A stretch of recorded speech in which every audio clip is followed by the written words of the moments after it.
इस समय मिल्कीपुर में हूँ। आज चुनावी प्रचार का आखिरी दिन है। उपचुनाव होना है। अखिलेश यादव की बड़ी जनसभा होने वाली है। पीछे यहाँ से लगभग 500 मीटर दूर पे जनसभा है और लगातार नेताओं का, कार्यकर्ताओं का और यहाँ पहुंचना जनता का भी शुरू हो चुका है।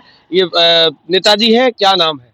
रमेश प्रजापति, राष्ट्रीय सचिव, पूर्व राज्य मंत्री रमेश प्रजापति, गाजियाबाद से। जी, गाजियाबाद से आए हैं आप? जी अच्छा, यहाँ चुनाव प्रचार कर रहे हैं? स्टार प्रचारक हूँ। अच्छा, स्टार प्रचारक की सूची में है। क्या लग रहा है मिल्कीपुर में, क्या देख रहे हैं, कब से हैं आप? मैं लगभग 11 दिन से इस विधानसभा में हूँ जी। और लग नहीं रहा है। जनता तय कर चुकी है कि आने वाली 5 तारीख को एक एक वोट उन लोगों के खिलाफ जिन्होंने इस देश को बेच डाला, जिन्होंने रोजगार को खत्म कर दिया, जिन्होंने बिजली, पानी, सड़क, स्वास्थ्य, शिक्षा उस पर ध्यान नहीं दिया। सिर्फ हिंदू मुसलमान, मंदिर मस्जिद, गंगा मैया, सरयू मैया, दीपक आरती, कुंभ और पुलवामा सर्जिकल स्ट्राइक और हिंदुस्तान पाकिस्तान के नाम पर जो हमारी आस्था है, जो हमारा देश में देश के प्रति प्यार है, उसको बांटकर और उसका व्यापारीकरण कर इन्होंने गद्दी हासिल की। इतने सारे मुद्दे आप गिना रहे हो, देश की जो मूलभूत आवश्यकता है वो भी आप गिना रहे हो। आप देख रहे हो कि जिस तरीके से भगवान राम का मंदिर बना दिया, वो तो कह रहे अब राम राज्य आ गया। ये झूठों की पार्टी है। ये हम हिंदू हो या मुसलमान, ये देश में संविधान में ये आजादी है। राम हो, श्याम हो, कृष्ण हो, हम उनके पुजारी हैं। मुसलमान भाई जो उनके धर्म में जो बात लिखी है वे उनके पुजारी हैं, मानने वाले हैं। हम सिर्फ ये कहना चाहते हैं आपके इस चैनल के माध्यम से कि ये देश आस्था से नहीं चलेगा। आस्था की आजादी है संविधान में। ये देश चलेगा गरीब की बेटी की पढ़ाई कैसा हो, ज्यादा अस्पताल कैसे बने, हमें पढ़ाई और सबको जो बराबरी का हक कैसे मिले। जो अति पिछड़ी जाति के लोग हैं, वे जिनके एक पैर है, ना रोटी है, ना जमीन है, ना जायदाद है, ना नौकरी है, उन लोगों को हिस्सेदारी कैसे मिले। लेकिन ये सिर्फ आस्था का बाजार ही कर तो कह रहे हैं हम सबका साथ सबका विकास लेके चलो। अगर सबका साथ सबका विकास है तो जातीय जनगणना करा लो। बिना जातीय जनगणना के इन्हें कैसे पता है? मैं पूछना चाहता हूं, जब 2000 पिछले दिनों जब ये लोकसभा का चुनाव हुआ तो मुसलमान भाइयों को इन्होंने एक टिकट दे दिया। फिर सबका साथ सबका विश्वास सबका विकास कैसा संभव है? वो कैसे दे देंगे जब वो हिंदू राष्ट्र बनाने की ओर अग्रसर है? कह रहे हम तो हिंदू राष्ट्र बनाएंगे। हम ये कह रहे बनाएंगे नहीं, ये हिंदू राष्ट्र है। हिंदू राष्ट्र what is the definition? Hindustan पुरानी बात है, आज की बात थोड़ी है। ये क्या ये तो ये भी कह रहे हम उनको लाएंगे जो राम को लाए हैं, हम उनको लाएंगे।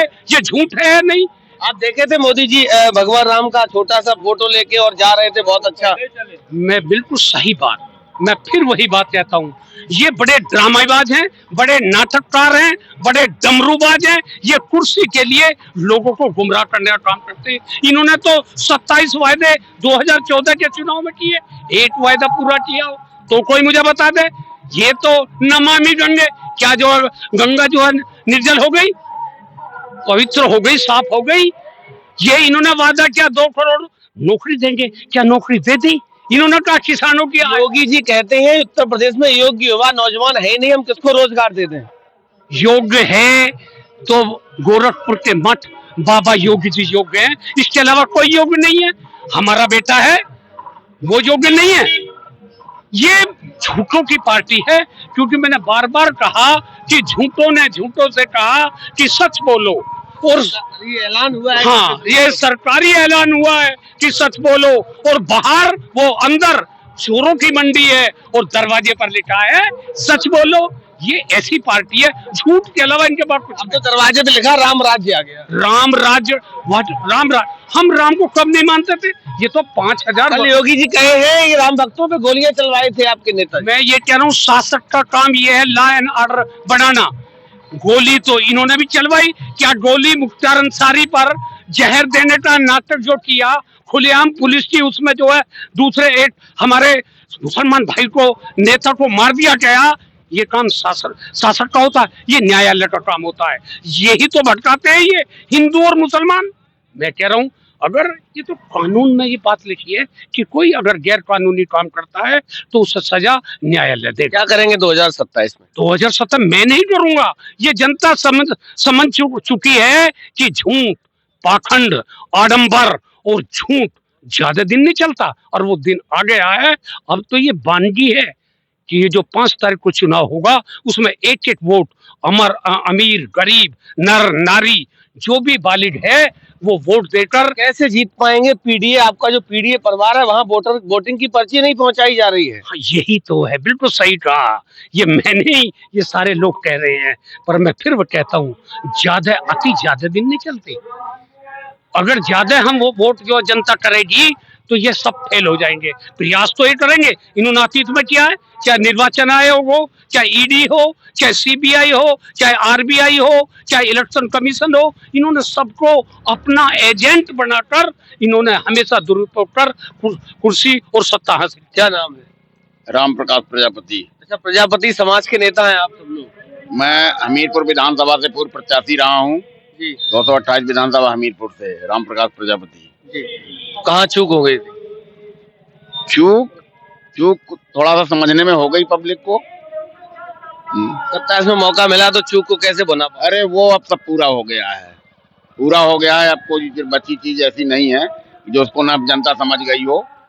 लोग बाग जो हमारे प्रतिद्वंदी थे वो समाजवादी पार्टी छोड़ करके जब उनका टिकट घटा तो वो जो पार्टी के ही कुछ लोग थे जो है वो उन लोगों ने धोखा दे दिया। इसलिए बना पाएंगे सरकार 27? बिल्कुल बिल्कुल, आप देखते जाइए 2000 रुपया कल का जो परसों जो वोटिंग हो रही है ये तय कर देगा जो है कि हम लोग सरकार बनाने जा रहे हैं।